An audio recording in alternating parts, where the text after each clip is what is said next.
नमस्कार दोस्तों, आज आपको एक घास के बारे में और बताता हूँ जो हमारे क्षेत्र में ये होता है। इसको हमारे लोकल भाषा में बहरा घास बोलते हैं। बहरा घास, ये है बहरा घास। ये देखो, इस पे छोटे छोटे पीले फूल आते हैं, ऐसे छोटे छोटे फूल, और इसमें छोटे छोटे ये बीज लगते हैं। ये बीज लगते हैं। ये अतीबला जो घास है उसी प्रजाति का घास है, लेकिन अतीबला इससे अलग होता है। उसके ये बीज बड़े बड़े आते हैं, बड़ी साइज में आते हैं, और इसके बीज छोटी साइज में आते हैं। उसके पत्ते थोड़े इससे बड़े होते हैं, लेकिन उसी कुल का ये घास है। इसको बहरा घास बोलते हैं। बहरा मतलब बाहरी बहारने के काम में लेते थे इसको। इसका उपयोग औषधि के रूप में अपन करते हैं। जो इसके ये बीज हैं, इनको निकाल के, जैसे ये इसका पहले काटा हुआ है जो सूख गया है, इसके जो बीज हैं, ये बीजों को निकाल के, जैसे ये बीज हैं, काले काले बीज निकलते हैं। इन काले काले बीजों को लड्डू बना के खाए जाते हैं, जो बहुत ताकतवर होते हैं। कैसी भी शारीरिक कमजोरी हो, उसके लिए बहुत ताकतवर होते हैं। इसके लड्डू बनाने की विधि ये है कि पहले इनके बीजों को उखड़ या मुसड़ में पहले इनको छिलका हटा देते हैं, इनको कूट के।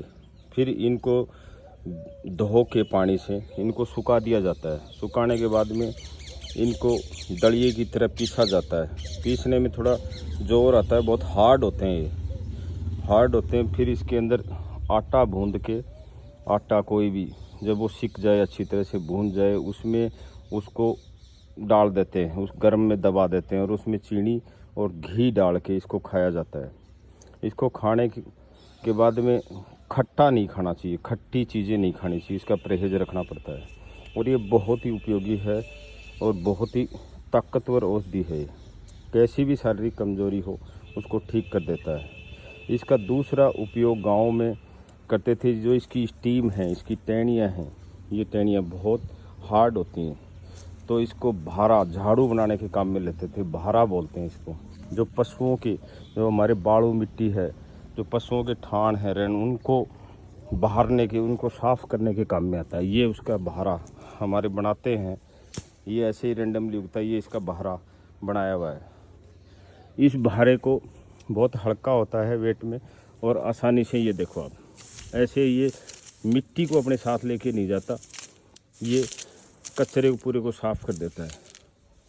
ये बहुत ही उपयोगी है, और ये अपने आप ही वैसे तो उगता रहता है बारिश के मौसम में, लेकिन हमारे पूर्वज पहले इसको जब बाड़ी करते थे, जब सब्जियों की बाड़ी करते थे, तो मिर्च के साथ इसके बीज छिड़क देते थे मई जून में, और ये सितंबर तक तैयार हो जाता था। इसको काट के फिर इसके बीज अलग कर दिए जाते थे, और इसकी टहनियों के बहरा बना देते थे, जो एक बहरा कम से कम 5-6 महीने तक चलता है।